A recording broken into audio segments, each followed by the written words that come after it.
깊어진 믿음, 변화된 행동이란 제목으로 말씀 전하기 원합니다.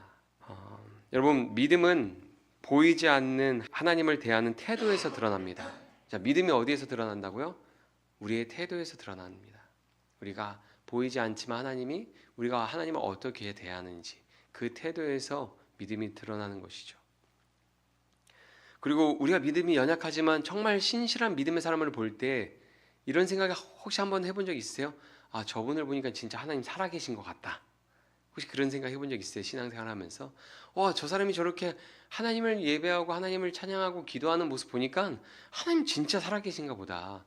아니, 저 사람이 저렇게 변하고 정말 이렇게 다른 삶을 사는 거 보니까 하나님 정말 살아계시는 것 같다. 여러분, 그런 생각 해보신 적 있습니까? 믿음은 보이지 않는 하나님을 대하는 태도에 따라서 드러나는 것이고, 그 태도로 인해서 주변에 있는 사람들이 하나님의 살아계심을 간접적으로 느낄 수가 있는 거죠. 하나님은 아브라함에게 하나님의 약속을 신뢰하고 인내하는 시간을 요구하셨습니다. 약속을 거듭 받았지만 10년이 되도록 여전히 자녀도 땅도 뭐 하나 받은 것이 없었습니다. 아브라함은 뭐 했습니까? 계속 기다려야 했습니다. 하지만 아브라함이 점점 늙고 아내도 늙으면서 자녀를 낳을 수 없을지도 모른다는 불안과 두려움, 그 현실의 무게를 견디지 못하고 조급한 마음으로 세상의 방법을 취했습니다. 결국 여종 하갈과 동침하는 죄를 범하고 말았습니다. 그 사건으로 아브라함은 크게 낙심했습니다. 하나님 앞에 범죄한 것을 깨닫고 그로 인해서 가정에 여러 가지 갈등과 다툼이 발생하면서 자녀는 얻었지만, 그렇게 원하던 자녀는 얻었지만 이전보다 못한 삶을 살게 되었습니다. 집에서 편하게 웃지 못하고 안식을 누리지 못하는 그런 어려움을 겪게 되는 거죠. 그리고 하나님은 침묵하시고 아무런 말씀이 없었습니다. 그렇게 13년이 지났을 때 하나님은 아브라함에게 찾아오셔서 말씀하십니다. 우리 창세기 16장 16절 보면 마지막 절에 이런 내용이 있습니다. 같이 읽어보겠습니다. 하갈이 아브라함에게 이스마엘을 낳을 때 아브라함이 86세였더라. 아브라함이 하갈을 통해서 아들을 낳을 때 몇 세였습니까? 86세였어요. 오늘 본문 시작할 때 아브라함 나이 몇 세입니까? 아브라함이 99세 때에 여호와께서 아브라함에게 나타나서 그에게 이르시되 나는 전능한 하나님이라 너는 내 앞에서 행하여 완전하라. 86세에 이스마엘을 낳고 하나님께서 침묵하시다가 아브라함에 짠하고 나타나서 하시는 말씀이죠. 몇 년이 흘렀습니까? 아브라함이 86세가 되었을 때 이스마엘을 낳고 아브라함이 99세가 되었을 때 하나님이 다시 찾아오셔서 말씀하시죠. 임신한 시간으로 계산하면 대략 14년, 그리고 아들을 출산하고 이스마엘을 출산하고 그 출산한 시간으로 계산하면 13년 동안 하나님은 침묵하셨습니다. 굉장히 긴 시간입니까? 짧은 시간입니까? 긴 시간이죠. 하나님이 아브라함에게 나타나서 제일 먼저 하신 말씀이 무엇입니까? 나는 전능한 하나님이라 내 앞에서 행하여 완전하라 였습니다. 이거는 제가 생각했을 때 완전히 뼈 때리는 말이에요. 내 앞에서 행하여 완전하라, 무슨 의미일까요? 과거에 너는 완전하지 않았다. 알지? 너가 과거에 내 앞에서 온전히 행하지 않았던 거 알지? 이제는 내 앞에서 행하여 온전해라. 이런 거잖아요. 여러분 한번 생각해 보세요. 아브라함이 창세기 15장에서 하나님과 언약을 맺었습니다. 그렇죠? 언약을 맺었어요. 그리고 깊은 방이 찾아왔을 때 쪼개진 짐승 사이로 하나님이 홀로 그 사이를 지나가셨어요. 그렇게 언약을 맺었습니다. 하나님이 아브라함에게 하늘의 별처럼 많은 자손을 주시겠다고 약속하신 후에 언약을 맺은 거예요. 그런데 아브라함이 그 언약을 무시하고 세상의 방법을 취해서 자녀를 낳았습니다. 언약이 어떻게 된 겁니까? 언약이 파괴된 거죠. 아브라함의 어리석음이 드러나고 모든 게 엉망진창이 되었습니다. 그런데 하나님이 13년 만에 나타나서 하시는 말씀이 너는 내 앞에서 행하여 완전하라, 이런 거예요. 그러면 이게 무슨 말처럼 들립니까? 과거의 아브라함의 행함은 온전하지 않았다는 겁니다. 이제는 온전히 행하라고 말하는 거죠. 완전하라는 단어는 히브리어 타밈입니다. 여기에는 완벽한 이라는 뜻이 있어요. 하지만 이 단어는 인간에게 사용할 때 성실하게, 성숙하게라는 의미가 되기도 합니다. 인간은 하나님이 아니라서 완전할 수 없습니다. 완전하신 분은 오직 하나님 한 분뿐입니다. 즉 하나님의 완전하신 뜻 앞에서 성실하게 행하라는 거죠. 여러분, 구약의 인물 중에서 하나님이 내 앞에서 완전한 자라고 했던 사람 중에서 노아가 있어요. 노아가 어떻게 합니까? 하나님의 말씀 앞에서 성실하게 무엇을 만듭니까? 방주를 만들죠. 너는 내 앞에서, 내 언약 앞에서 성실히 행하라는 거예요. 과거의 아브라함은 하나님의 약속 앞에서 성실하지 못했습니다. 세상의 방법을 취했습니다. 그래서 실수하고 실패했습니다. 그리고 죄책감에 고통당해야 했습니다. 하나님은 아브라함에게 이전과 다른 믿음의 반응을 요구하고 계신 거예요. 13년 만에 나타나서 이제 너 나한테 다른 믿음의 반응을 보여주겠니? 이전처럼은 안 된다. 그런 말씀하시는 거죠. 하나님은 내 앞에 행하여 완전하라 말씀하셨습니다. 행함으로 여러분 성숙함이 드러나는 거예요. 내 앞에서 행하여 완전하라. 행함으로 우리의 성숙함이 드러나는 겁니다. 행함으로 우리의 신앙이 드러나는 거예요. 이전에 아브라함의 행함은 어리석음을 나타내는 미성숙한 행동이었습니다. 말씀을 버리고 사람의 말을 취하고 세상의 방법을 취했기 때문입니다.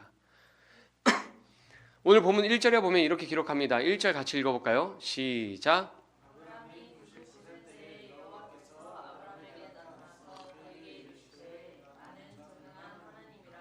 넌 내 앞에서 행하여 완전하라. 아멘. 하이라이트 한 부분 보면 뭐라고 기록합니까? 나는 전능한 하나님이라. 너는 내 앞에서 행하여 완전하라. 여러분, 하나님이 아브라함에게 하신 말씀을 보면 나는 전능한 하나님이라 말씀하십니다. 신앙의 성숙함은 하나님에 대한 이해 속에서 나옵니다. 과거에 아브라함이 조급한 마음으로 하갈과 동침한 것은 전능한 하나님에 대한 이해가 부족했기 때문이에요.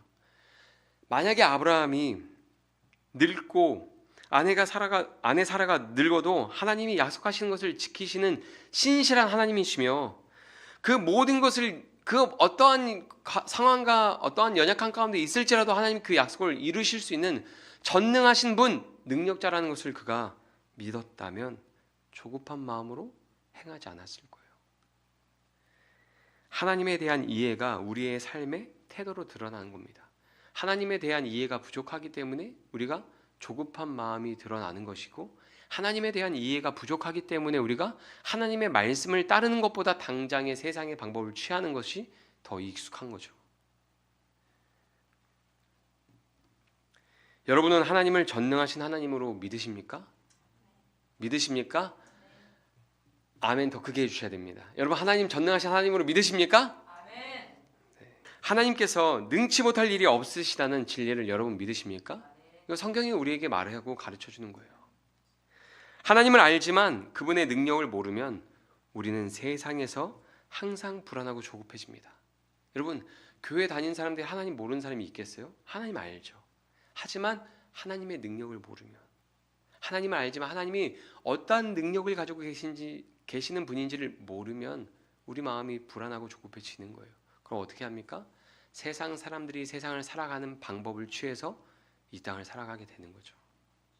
아브라함이 지난 16장에서 그렇게 했던 거잖아요.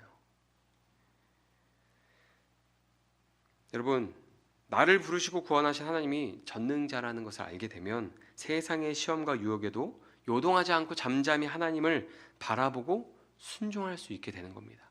하나님에 대한 이해가 깊어지고 하나님에 대한 어떠한 그런 것들이 깨달아지고 변화가 있으면 어떠한 세상의 유혹과 시험 속에서도 요동하지 않고 잠잠히 하나님을 바라보고 기다릴 수 있는 거예요. 우리가 넘어지는 건 우리의 믿음이 성숙하지 못하기 때문이고, 그것은 하나님에 대한 이해가 부족하기 때문입니다. 여러분, 말씀에 순종하십시오. 그러면 그 경험을 통해서 하나님의 전능함을 알게 될 겁니다. 하나님 말씀을 따라가다 보면 그 하나님을 경험하고 하나님이 얼마나 살아계신 하나님이시고 능력의 하나님이신지를 알게 될 겁니다. 성경을 보면 하나님이 침묵하신 13년 동안 아브라함에게 어떤 일이 있었는지 알 수 없지만 분명한 것은 하나님을 대하는 아브라함의 태도가 달라진 것을 보게 됩니다. 그렇죠? 하나님이 아브라함 인생에 침묵하셨어요. 아무런 말씀도 없으셨어요. 근데 우리가 지난 시간에 했던 이야기 설교 내용 중에 이런 게 있었죠. 침묵도 대화의 기술이다. 뭐 그런 이야기를 제가 했던 것 같은데 그 침묵 속에서도 아브라함이 하나님을 대하는 태도가 달라졌어요. 3절 말씀 같이 읽어보겠습니다. 시작. 아브라함이 엎드렸더니 하나님이 또 그에게 말씀하여 이르시되 아멘. 하나님이 나타나셔서 말씀하시는데 아브라함이 하나님 앞에 엎드렸습니다. 여러분, 아브라함이 하나님 앞에 엎드렸어요. 우리는 어려서부터 신앙생활 하면서 들을 때 아브라함은 믿음의 조상이고 이삭을 바친 사람이고 하나님 앞에 엎드리는 게 당연하게 다가오잖아요. 근데 16절에 창세기 16장에서 하갈과 동침하기 전에 15장에서 그 아브라함의 모습을 한번 생각해 보세요. 하나님 앞에 목 빳빳이 세워서 하나님 여태까지 준 게 하나도 없는데 약속하시고 이루신 게 하나도 없는데 제가 어떻게 믿습니까? 따지던 아브라함이요. 기억나세요? 여러분, 아브라함이 하나님 어떻게 대했습니까? 아브라함의 인생이 깊은 밤이 찾아왔을 때 하나님 찾아오셔서 따뜻한 말로 위로해 주셨죠. 아브라함아, 내가 너와 한 약속을 기억하고 있다. 하늘의 별을 보여주면서 너의 자녀가 저렇게 수많은 별처럼 많을 거야. 이런 말 할 때 마음이 많이 상한 아브라함, 하나님 10년 동안 하나님 아무것도 주시지 않아서 마음이 많이 상할 대로 상한 아브라함이 어떻게 합니까? 하나님에 대해서 의구심을 품고 약속하신 것을 하나도 못 받았는데 내가 어떻게 하나님을 믿습니까? 하나님, 내가 무엇으로 하나님의 약속을 믿어야 됩니까? 따졌잖아요. 하나님한테 따져 물었습니다. 우리도 신앙생활 하다 보면 아브라함을 닮은 분들을 교회에서 많이 만납니다. 나 솔직한 사람이야. 그러면서 이제 나 하나님 앞에 정직한 사람이야 이렇게 말하면서 할 말 안 할 말 다 하죠. 그런 분들을 종종 교회에서 만나게 되는데요, 성숙하지 못한 모습을 그런 모습에서 보게 되죠. 아브라함이 창세기 15장에서 그런 거예요. 누구한테요? 그냥 교회 성도들한테 그런 게 아니고 하나님한테 그렇게 했어요. 하나님한테. 하나님, 여태까지 자녀도 안 주셨는데 제가 무엇으로 하나님을 믿을 수 있습니까? 어떻게 신뢰할 수 있습니까? 언제까지 제가 기다려야 됩니까? 막 이런 모습이 있었던 거죠. 그런 아브라함이 창세기 16장에서 미성숙함이 그의 행함으로 드러나는 거죠. 하갈과 동침하고 문제를 해결하지도 않고 그냥 방치했습니다. 그런데 13년 만에 침묵을 깨고 하나님이 나타나셨을 때 아브라함이 어떻게 합니까? 하나님 앞에 엎드렸어요. 이 과정을 생각해 보면 그냥 이해가 안 될 수 있죠. 하나님한테 고개 빳빳이 쳐들고 따지던 아브라함이 조급한 마음에 실수하고 실패해서 고통을 겪었단 말이에요. 하나님이 침묵하셨어요. 근데 그 침묵 속에서 아브라함이 하나님을 대하는 태도가 변했어요.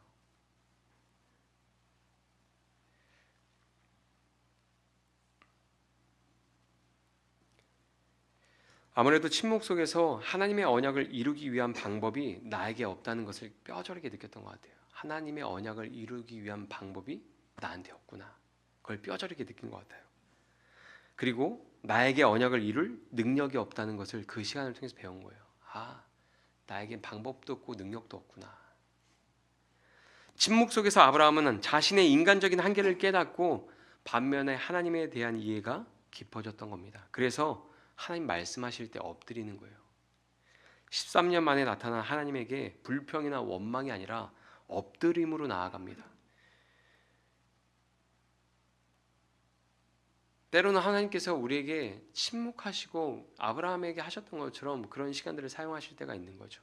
그 침묵 속에서, 인생의 고통 속에서, 고난 속에서 하나님을 알아가고 배워가고 그 자리에서 내 어떤 고집과 내 모든 옛사람의 모습과 아집을 산산조각 내시고 하나님 앞에 무릎 꿇게 하시는 그런 과정들이 있는 거죠. 오늘 본문 4절에서 5절 보면 이런 내용이 있습니다. 같이 읽어보겠습니다. 보라, 내 언약이 이제 후로는 내 이름을 아브라함이라 하지 아니하고 아브라함이라 하니 이는 내가 너를 여러 민족의 아버지가 되게 함이니라. 아멘. 하나님은 엎드린 아브라함에게 말씀하십니다. 보라, 내 언약이 너와 함께 있으니. 창세기 15장에서 언약을 세우고 창세기 16장에서 아브라함이 언약을 파괴했지만 그 언약이 아직 끝나지 않았다고 말씀하십니다. 하나님이 그를 향한 그 약속과 그 은혜가 아직 끝나지 않았다고 말씀하시는 거예요. 마치 어제 일어난 일을 이야기하듯이 너와 내 사이에 언약이 있는 거 알지? 그렇게 말씀하시는 겁니다. 그 약속대로 너는 여러 민족의 아버지가 될 거야. 인간의 입장에서는 모든 게 끝나고 실패한 것 같은데 하나님은 아직 끝나지 않았다고 말씀하십니다. 너와 나 사이에 언약이 있는 거 알지? 보라, 내 언약이 너와 함께 있으니 너는 여러 민족의 아버지가 될 것이다. 그러면서 아브라함의 이름을 아브라함이라고 바꿔주셨습니다. 그리고 언약의 표징으로 할례를 명령하셨죠. 오늘 본문 10절에서 12절에 보면 이런 내용이 있습니다. 같이 읽어보겠습니다. 너희 중 남자는 다 할례를 받으라. 이것이 나와 너희와 너희 후손 사이에 지킬 내 언약이니라. 너희는 포피를 베어라. 이것이 나와 너희 사이의 언약의 표징이니라. 너희 대대로 모든 남자는 집에서 난 자나 또는 너희 자손이 아니라 이방 사람에게서 돈으로 산 자를 막론하고 난지 8일 만에 할례를 받을 것이니라. 아멘. 여러분, 당시에도 성년식이나 민족의 정체성을 위해서 포경수를 하는 민족들이 있었습니다. 하나님께서 아브라함에게 특별한 걸 요구하는 게 아니에요. 다른 민족이 가지고 있지 않은 어떤 특별한 것들을 요구하는 게 아닙니다. 그 당시 문화 속에서 사람들이 하고 있는 일반적인 것을 요구한 것이죠. 여전히 하나님과 아브라함 사이에 언약이 존재하는데 그 언약에 귀속되기 위해서는 누구든지 남자라면 할례를 시행해야 했습니다. 남자는 태어난 지 8일 만에 할례를 받아야 했습니다. 아브라함의 후손이든지 종이든지 예외가 없었어요. 모든 남자는 할례를 행해야 했습니다. 할례를 시행하지 않으면 언약 백성에서 끊어지는 겁니다. 여러분, 할례는 언약의 증표입니다. 나와 하나님과 언약을 맺었다는 증표죠. 당시 할례는 오늘날 우리에게 믿음의 증표가 되는 겁니다. 언약을 믿는 사람만 표피를 제거하는 거죠. 하나님과 우리 사이에 언약이 있다는 것, 하나님 그 언약을 이루실 하나님이시라는 것, 그것을 믿는 사람만 표피를 제거하는 겁니다. 그 행위가 언약을 신뢰하는 믿음의 고백이 되는 거죠. 할례를 행하는 것은 그 언약을 믿는 믿음의 고백이 되는 거예요. 하나님은 할례를 말씀하신 후에 사라의 이름을 사라로 바꿔주셨습니다. 아브라함과 사라의 이름을 바꿔주는 이야기 중심에 언약을 갱신하는 할례에 대한 내용을 담고 있습니다. 이것은 두 사람이 하나가 되어서 언약의 당사자였다는 것을 보여주는 거예요. 무슨 말인지 아시겠습니까? 할례를 행하는 언약 갱신하는 그 할례를 행하는 그 이야기 중심으로 앞에는 아브라함의 이름을 바꿔주고 뒤에는 사라의 이름을 바꿔주죠. 여러분, 과거에 창세기 16장에서 왜 실수했습니까? 사라가 하나님과 아브라함이 맺은 언약에서 자신은 제외되었다고 생각했기 때문이에요. 그래서 아브라함에게 그 시간이 너무 고통스러우니까 여종 하갈과 동침하라고 한 거죠. 언약에 대한 이야기를 중심으로 아브라함과 사라의 이름을 바꿔주었는데 아브라함의 이름은 여러 민족의 아버지라는 뜻이고 사라는 여러 민족의 어머니라는 뜻입니다. 여러분, 서로 바뀐 이름으로 이렇게 서로 막 부른다고 생각해 보세요. 아브라함이 아브라함으로 바뀌고 사라가 사라로 바뀌었어요. 이름 뜻이 뭐예요? 여러 민족의 아버지 어머니. 한번 서로 쳐다보면서 여러 민족의 아버지요 어머니 불러보세요.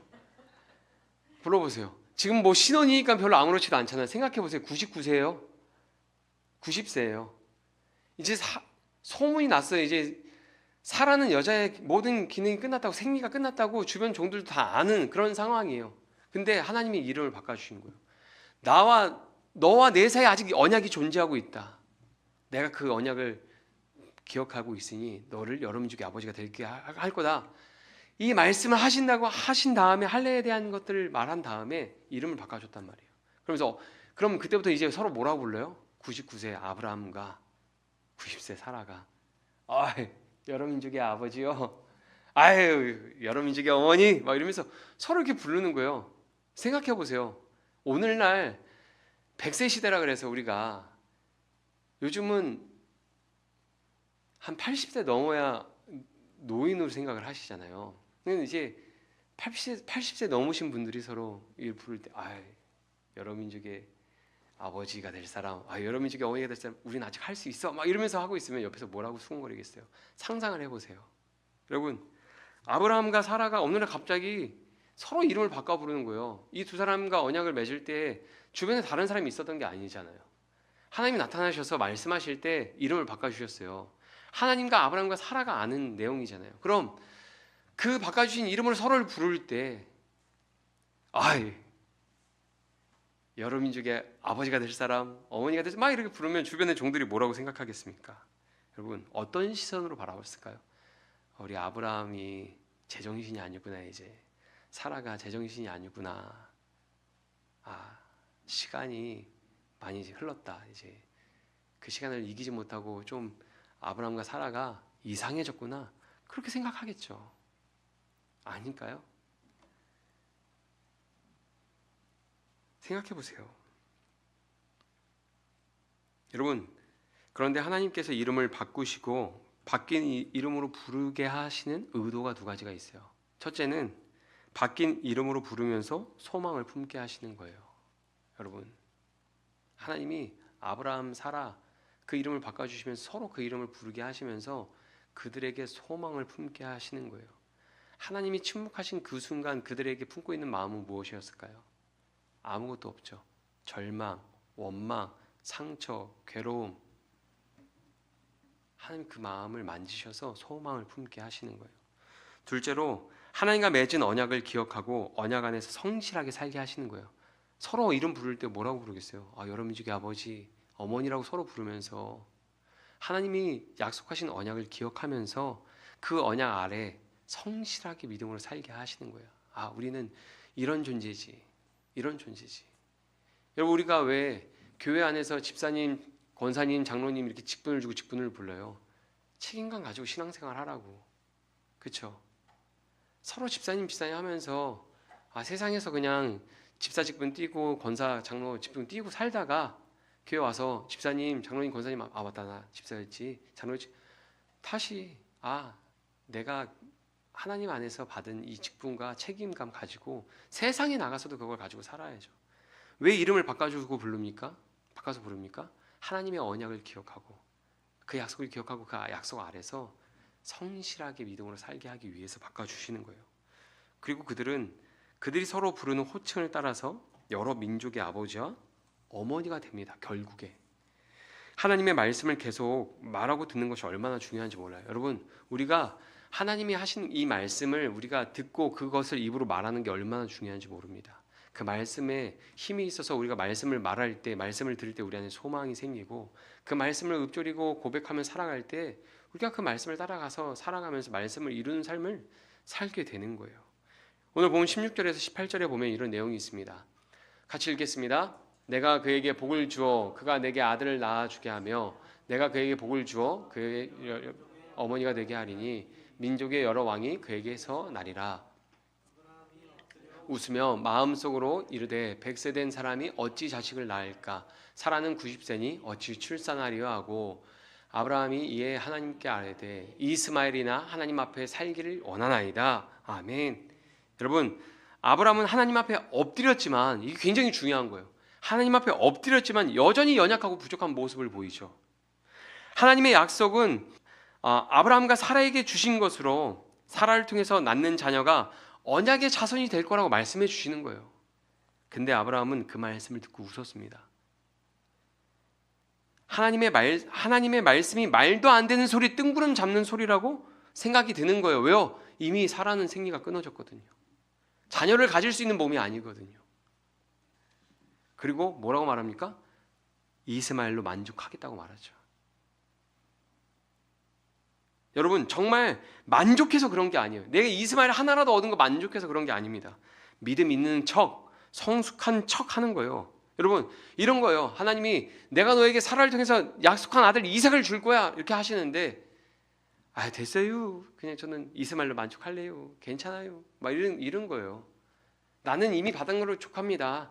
안 괜찮은데 괜찮은 척.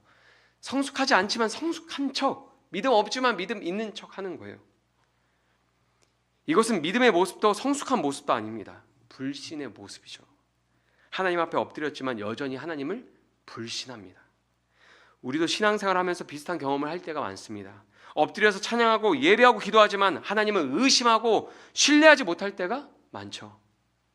예배하지만 찬양하지만 기도하지만 찬양의 가사의 내용들 막 전능하신 하나님, 아름다우신 하나님, 근데 우리 입은 그렇게 입술로는 그렇게 고백하지만 하나님은 신실하지 않아.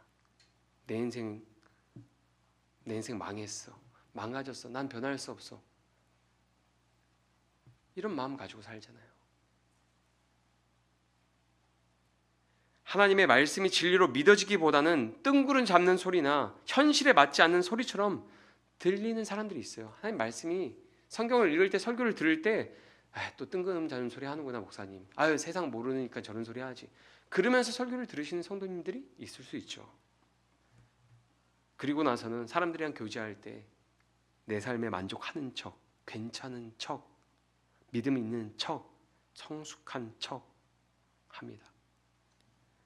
아브라함이 지금 그러는 거예요.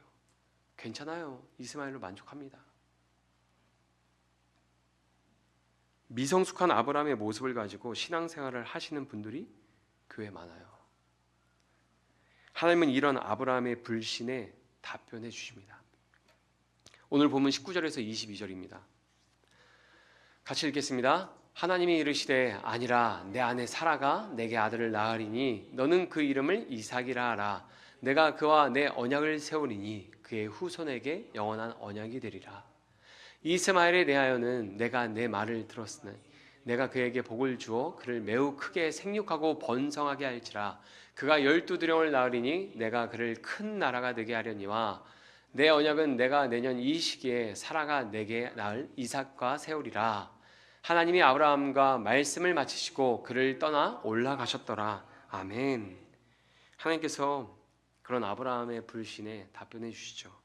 내년에 사라는 아들을 낳을 것이고 이스마엘에게도 내가 복을 주어서 크게 번성하게 할 거니 너는 이스마엘에 대해서 걱정하지 말아라. 그리고 사라에게 주는 사라를 통해서 주는 아들이 정말 내가 약속한 언약의 아들이다. 그리고 올라가셔요.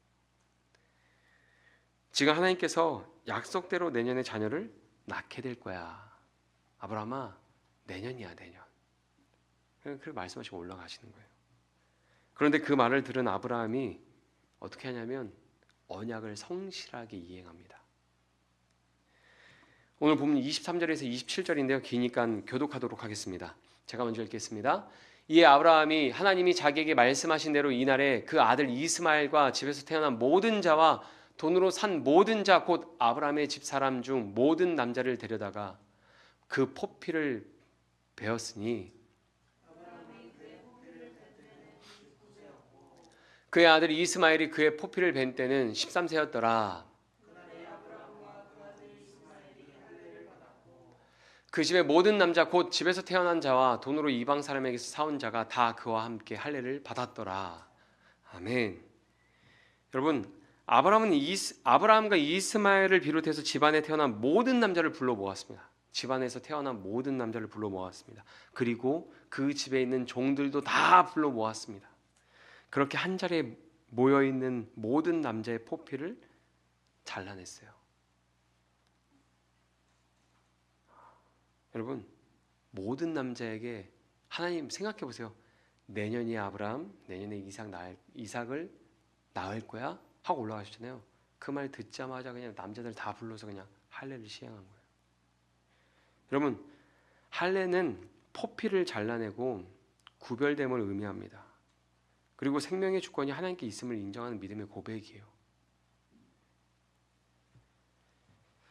오늘 보면 7절에서 8절에 보면 이게 굉장히 핵심인데요. 언약에 내가 내 언약을 나와 너 및 내 대대 후손 사이에 세워서 영원한 언약을 삼고 너와 내 후손의 하나님이 되리라.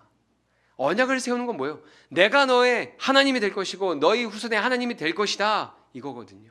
8절에서도 내가 너와 내 후손에게 내가 거류하는 이 땅 곧 가나안 온 땅을 주어 영원한 기업이 되게 하고 나는 그들의 하나님이 되리라. 궁극적으로 할례를 행하는 것은 하나님이 나의 하나님이심을 고백하는 행위입니다. 하나님이 나의 하나님이 되기를 바라는 마음으로 행하는 것이 할례인 거예요. 우리가 왜 세를 행하고 왜 세를 받습니까? 하나님이 나의 하나님이심을 고백하는 거죠. 하나님 나의 하나님이 되어 주시기를 바라는 마음으로 우리가 세를 받는 거죠. 믿음 안에서. 99세 아브라함부터 13세 이스마엘까지 모든 사람이 할례를 행했습니다. 집안의 모든 남자를 한 번에 동시에 할례를 행하면 여러분 생각해 보세요. 양떼나 다른 가축은 누가 돌봐야 합니까? 남자들 제대로 걷지도 못하잖아요. 꼭 한 번에 모든 남자를 할례를 행하라고 하셨어요? 할 때 한 번에 했다가 제가 이번 주에 아이들 데리고 이제 독감 예방 접종을 맞으러 갔는데 애들이 주사 맞으러 갔는데 그렇게 막 몸부림치면서 막 우는 거예요. 한 명 주사 맞으니까 뒤에서 막 울고 도망간다고 막 도망치려고 억지로 끌어안고 주사 맞았는데 할례를 행할 때 한 사람 탁 그 소리 듣고서 도망갈까봐 한 번에 모아서 할례를 행했을까요? 아니잖아요. 하나님이 그럴 수 있으니 한 번에 한 곳에 몰아넣어서 할례를 행해야 된다 이렇게 알려주신 거 아니잖아요. 근데 왜 한 번에 할례를 다 모든 남자한테 행했을까요?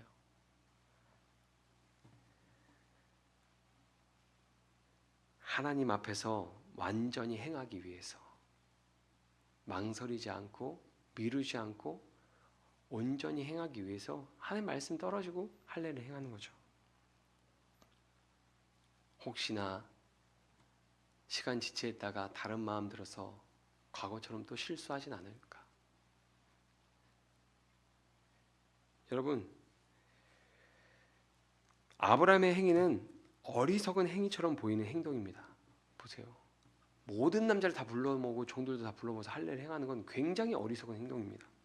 만약에 약탈하기 위해서 주변에 있는 다른 민족들이 다른 사람들이 아브라함을 공격하면 어떻게 될까요? 야 소식 들었어? 아브라함 집에 모든 남자가 다 할례를 행했대.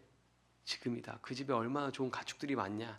그 집 창고에 얼마나 좋은 곡식과 얼마나 좋은 금은 보화가 많냐. 지금이다. 그럼 끝나는 겁니다. 여러분, 야곱의 딸 디나가 하몰의 아들 세겜에게 보쌈을 당했을 때 시므온과 레이가 할례를 행하는 조건으로 결혼을 허락해 주겠다고 속였습니다. 세겜 족속의 모든 남자가 그것을 좋게 여기고 동시에 모든 남자가 다 할례를 행했어요. 그때 어떤 일이 일어났습니까? 시므온과 레이 두 사람에게 그 민족의 모든 남자가 다 살해당했어요. 단 두 사람으로 모든 남자가 다 죽었습니다. 집안에서 보안을 담당하는 모든 남자가 할례를 행하는 것은 그만큼 위험하고 어리석은 행동이에요. 아브라함의 한 행동은 어떻게 보면 어리석은 행동처럼 보일 수 있는 거예요. 그런데 아브라함은 전능하신 하나님이 하시는 일에 무조건 순종하는 사람이 되었습니다. 집안에 어떤 문제가 생기든지 가축이 도망치고 잃어버리든지 하나님 말씀에 순종하는 것이 더 중요한 사람이 되었습니다. 전능하신 하나님, 천지의 주제이시며 지극히 높으신 하나님께 복종하는 것이 마땅한 사람이 되었어요. 여러분, 그의 믿음은 깊어졌습니다. 하지만 여전히 하나님의 말씀이 현실적으로 웃음이 나오는 말씀처럼 뚱구름 잡는 소리처럼 들리기도 했지만 결정적으로 그의 행동은 순종하는 방향으로 나아갔어요. 과거에는 말씀을 버리고 세상의 방법을 취했는데 이제는 하나님의 말씀이 이해되진 않아도 마땅히 그 말씀에 순종하는 사람이 되었습니다. 우리는 믿음으로 살 때 여전히 조건을 많이 봅니다. 하나님께 엎드려서 순종할 때 나에게 유익한지, 이득이 되는지, 가정의 갈등은 생기지 않는지, 경제적으로 여유가 생기는지 어려워지는지 하나님 말씀에 순종할 때 우리는 많은 것을 따지고 생각한 다음에 마지막에 가서 순종하려고 합니다. 하지만 아브라함은 아무것도 생각하지 않고 따지지 않고 하나님 뜻에 복종하는 것을 마땅히 여기는 사람으로 성장해 있습니다. 침묵의 시간, 인내와 고통의 시간을 통해서 그의 믿음은 깊어졌고 그의 행동은 달라졌습니다. 하나님에 대한 이해가 깊어지면서 아브라함은 침묵의 시간을 대하는 태도가 달라졌습니다. 인내와 고통의 시간을 대하는 태도가 달라졌습니다. 말씀의 믿음으로 반응하는 태도가 달라졌습니다. 조급한 마음으로 어리석음을 드러내고 큰 실패를 경험한 아브라함도 변하고 달라졌다면 우리도 변하고 달라질 수 있는 것이죠. 여러분, 하나님께 엎드리십시오. 이해되지 않아도 하나님 뜻이라면 순종하십시오. 하나님께 내 모든 삶을 맡기십시오. 그리고 믿음으로 사십시오. 하나님은 전능하신 하나님이십니다. 우리의 한계와 연약함에도 불구하고 약속을 이루고야 마시는 전능하신 하나님입니다. 여러분, 저는 오늘 이 아브라함 말씀에 얼마나 위로가 되는지 몰라요. 여러분, 아브라함 인생에 거의 그냥 모든 것이 다 끝났어요. 다시 시작할 수 없는 상황이에요. 99세 아내는 생리가 끝났습니다. 9회 말 투아웃. 그것보다 더 심각한 상황이에요. 끝났어요. 이미 게임 끝난 거예요. 근데 전능하신 하나님이 그에게 함께 하시고 그와 함께 하시고 은혜를 주시니 그의 삶에 열매가 맺히죠. 여러분, 소망은 세상에 있지 않습니다. 승리는 나에게 달려있지 않습니다. 내가 얼마나 잘하느냐, 내가 얼마나 가능성이 있느냐에 있지 않습니다.